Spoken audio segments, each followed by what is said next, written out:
Hello, everyone. My name is Serge D. Haiti of Serge W. D. Haiti, CPA PLLC, where life is good and living is better. I'm a fresh and vibrant CPA firm located here in West Palm Beach, where I specialize in construction accounting, healthcare accounting, and non-for-profit accounting. So this video is going to be covering a couple slides about construction accounting and financial management. Basically, this is an introductory presentation where I will be going over some of the rates of failure, the years of existence for construction accounting, um, construction companies, general contractors of that such, and major reasons why they fail and the importance for accountants to help these construction companies survive as a result of poor financial management. So I will begin. See, the construction business is very risky than any other business. And the reason that is because as a general contractor, you're building a product that's specific to someone's needs or desires or requests. So it's different from manufacturing, where in manufacturing you can produce mass products and there will be a buyer out there for that product that you produce. However, with construction is usually specific, and the buyers, you have to have someone that's available quickly to be able to replace those products that you produce. So in the past 32 years of the 37 years since 1977 to 2013, the failure rate for construction companies in the industry have been higher than the combined average of all business sectors in the United States. And this next slide is some of the statistics that I'm going over. So as you can see, the breakdown of the failures. In the 5 years, the failure rate of construction industry was slightly above average. These failures are also divided by the age of those companies. And as you can see on the horizontal line is the age of the construction companies, and the percentage on the vertical line of the rate of failure. So as you can see, the percentage of business failure by the size of the firm and the age of the firm, the older the firms are, the more they're able to, survive in the long run. So just getting over that first year is very trying for new businesses out there. And then the next size is also a breakdown, as in the pie chart for the number of years in business. So in 2012, the failure rate for the construction industry was 12.5% compared to 10% in the United States. And the United States Census Bureau defines the establishment as a physical location where business is conducted and does not include individual construction job sites. For the residential sector, the failure rate was 13%. For specialty contractors, the failure rate was 12.5%. Non-residential, 11%, and heavy civil construction is at 10%. So just getting into the business of construction and general contracting, you have a 10% chance of not making it through overall if you don't get it past the first couple years. And then in my next slide, I'm gonna go over, some of the reasons why there's these failures are caused. The Surety and Fidelity Association of America. This is an office that collects data information for like surety bonds, and these bonds are tied to some of the contracts and bids that these construction companies usually receive. They have indicated that there's 5 broad warning signs that construction companies are in trouble. They are ineffective financial management systems, such as banks' line of credits borrowed to their limits, poor estimates, and job cost reporting. Poor project management with no comprehensive business plan.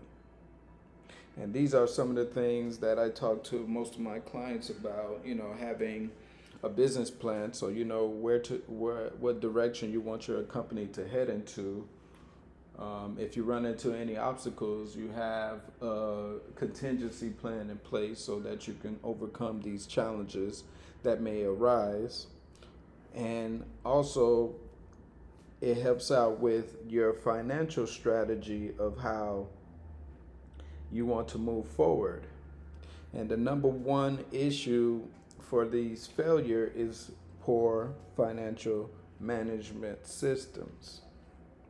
And this includes improper accounting procedures and systems, failure to manage companies' cash flows, failure to accurately track and manage job cost equipment costs, excessive overhead, and failure to plan for and achieve acceptable margins. They have too much debt on the books, so improper debt servicing, and failure to make business decisions based on sound financial information or data. So without a sound financial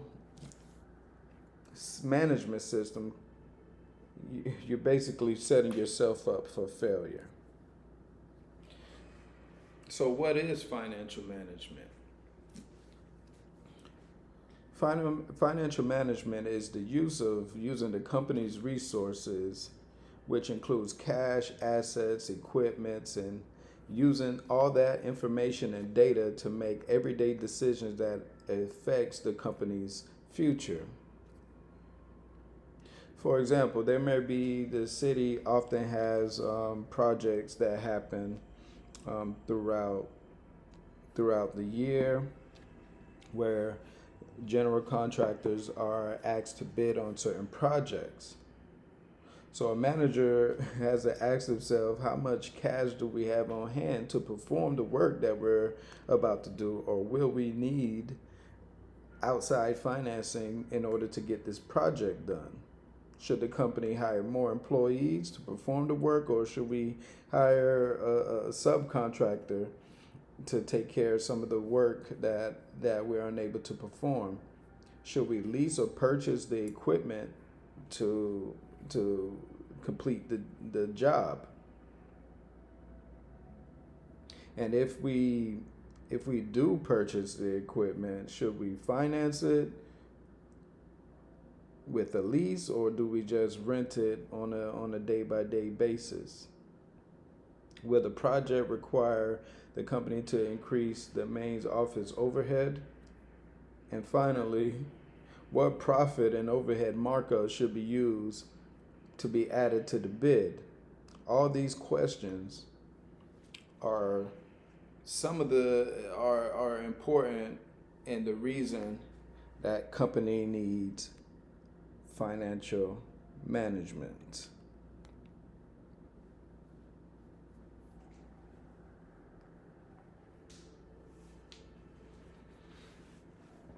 And again, construction companies, like I said, when I introduced this topic, construction companies are very different in the fact that they are faced with many unique challenges and problems that they don't usually face in other industries. And that includes the construction of roads, buildings, and other structures that's different from, let's say a McDonald's or producing cars, all those other manufacturing. So, because of this unique characteristic of construction companies, financial management principles apply to product producing industries often must be modified so that they can be translated into the construction industry.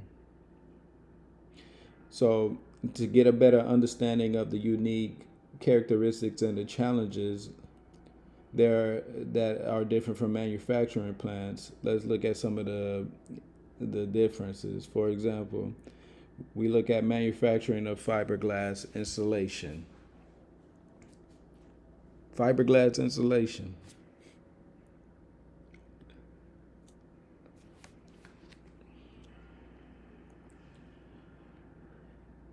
To make fiberglass insulation, sand and other ingredients necessary to make the glass must be delivered to the plant and stored in silos. The glass making ingredients delivered to the mixing bin by conveyor belts and other means are mixed together in their respective proportion. After mixing all the ingredients, the product is sent to a furnace where it's heated and is molded into glass. The molten glass is then passed through a machine that spins the glass into fiber, cools the fibers, and add liquid binders that cause the fibers to stick together. The glass is then spun over a conveyor belt where the speed of the conveyor belt controls the thickness of the insulation.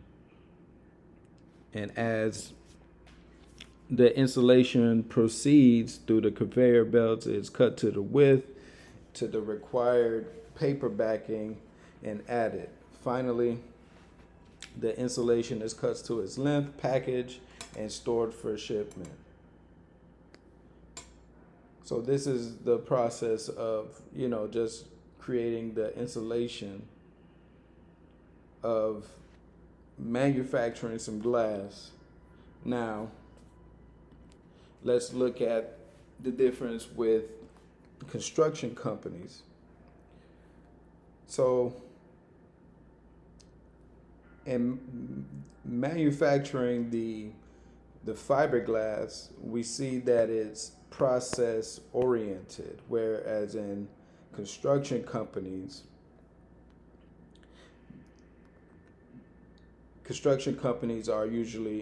are project oriented,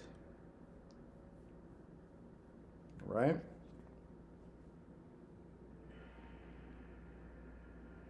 Although with the insulation manufacturer, they produce different types of, glass products or insulations, the range of products is very limited. So whereas the difference may be the length, the width, the it doesn't need paper backing, packaging, need to add a different name on it, stamp on it. Those are pretty much the variation. Whereas with a construction company, products are unique, but often the products are very different. It is not common for construction companies to be working on a tenant finishing in a high rise, a fire station, or even an apartment complex at the same time. So while even the construction company is working on similar products such as home builders and companies having a number of convenience stores, the projects are often different due to the the conditions and the location, which affects the availability of material and labor.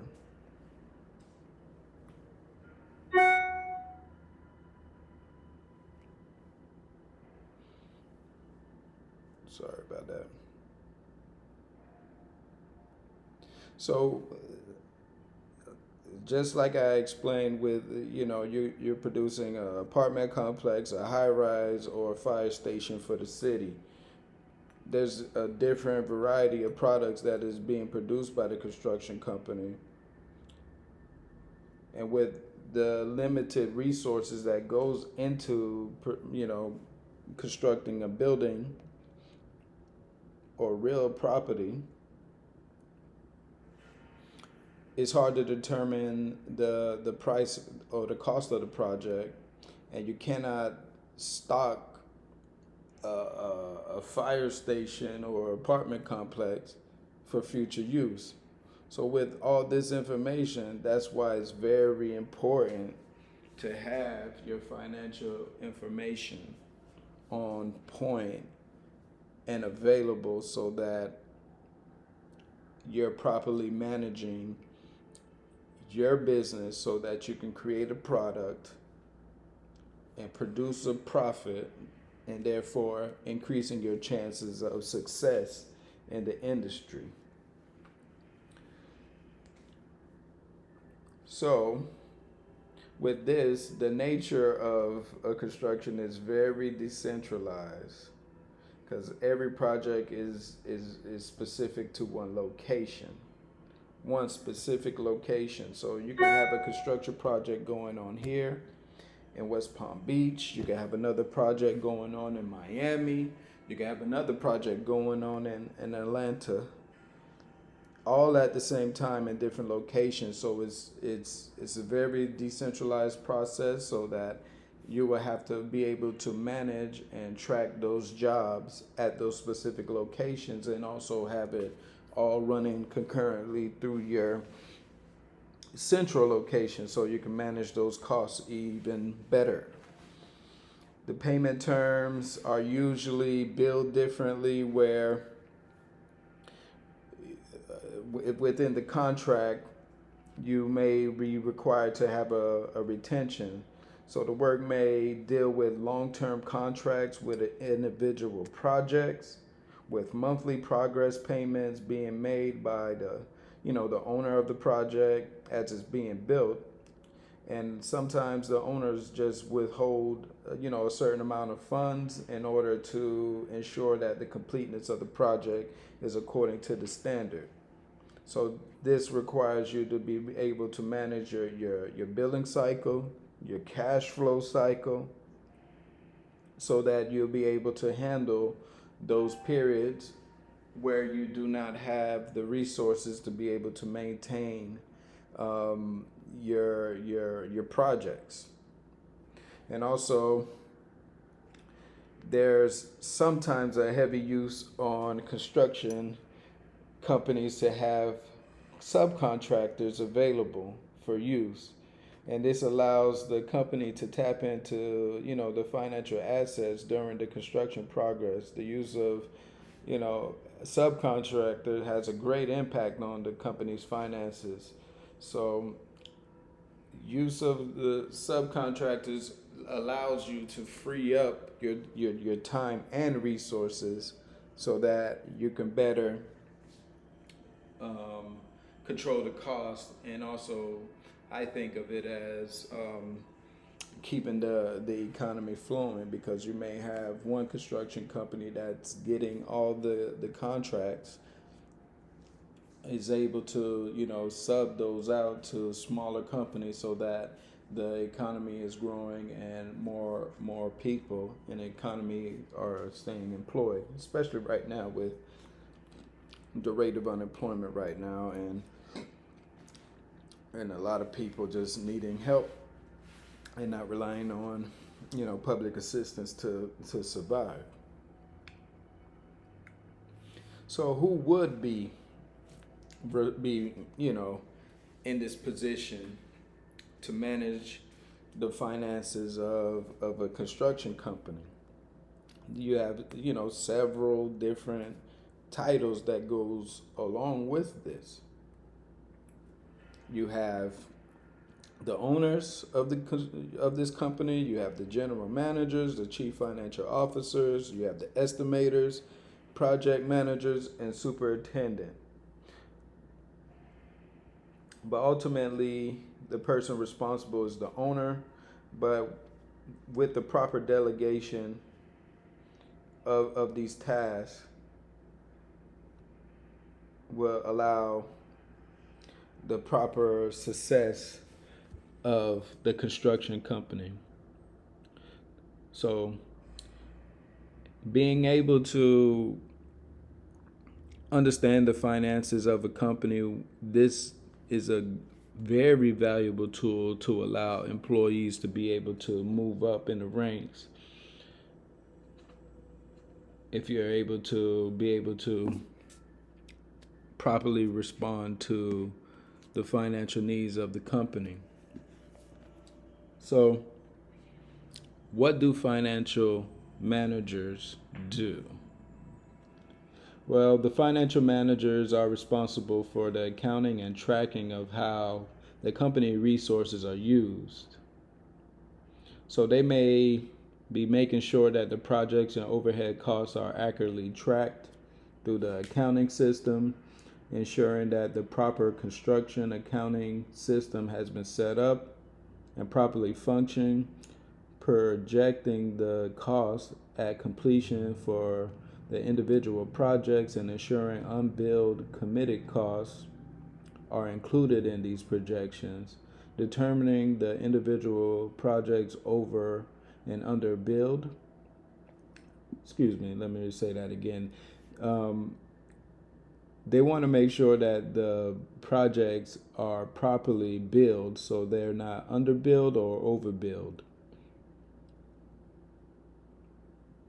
Making sure that the financial statements are properly prepared and reviewing financial statements to ensure that the company's structure is in line with the rest of the industry, and trying to identify potential problems before they actually become a crisis in the organization. So as I go into further presentations, we will go through a couple of examples with the use of setting up the financial statements, setting up the proper codes, and the proper standards to manage these costs.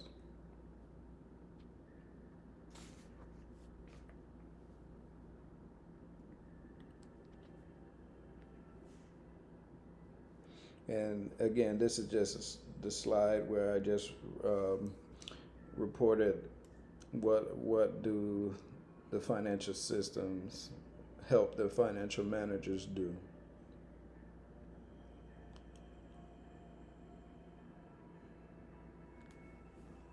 So, financial managers are also responsible for managing the company's costs and earnings of the company for the owners. They rely heavily on these different reports from the accounting system to manage costs.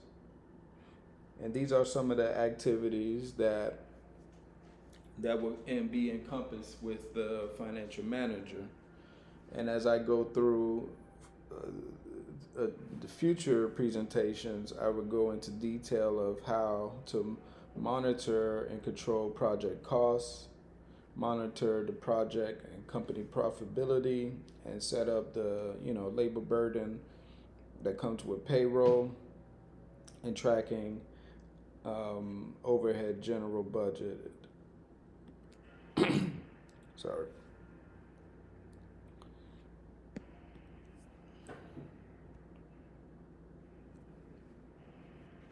So, when managing cash flows,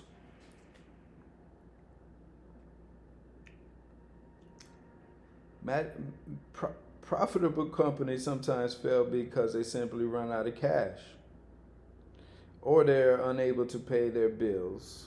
And this is the duty of the financial manager, which includes, making better use of in-house labor and subcontractors. Like I said, being able to spread some of the work around so that we are able to properly manage the costs of the company, ensuring that the company has sufficient cash on hand for additional projects. So you may come across another bid that needs to be completed, and if you probably could easily knock that project out, but if you don't have the cash on hand to be able to take care of those projects, you will be unable to do it.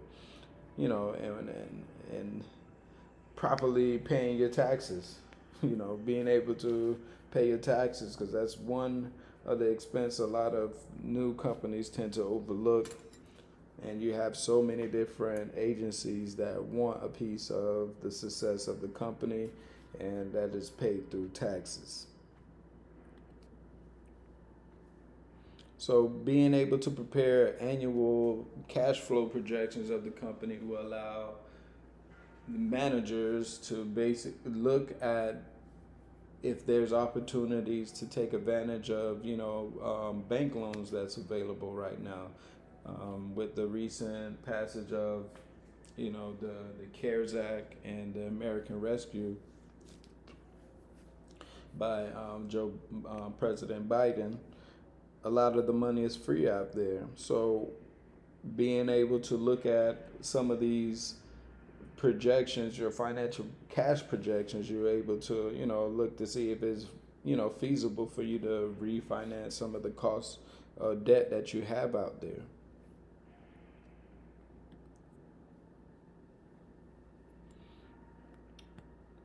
And then as we move into the next, this is the final slide, and with proper financial management being implemented by the financial manager, this will allow the financial manager to be able to choose between different choices when it comes to renting or purchasing equipment. I mean, if you have a new vehicle that needs to be upgraded,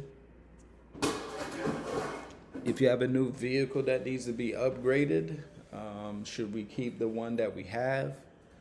How many, should we upgrade it with a new vehicle? Should we lease it? Or should we buy it outright?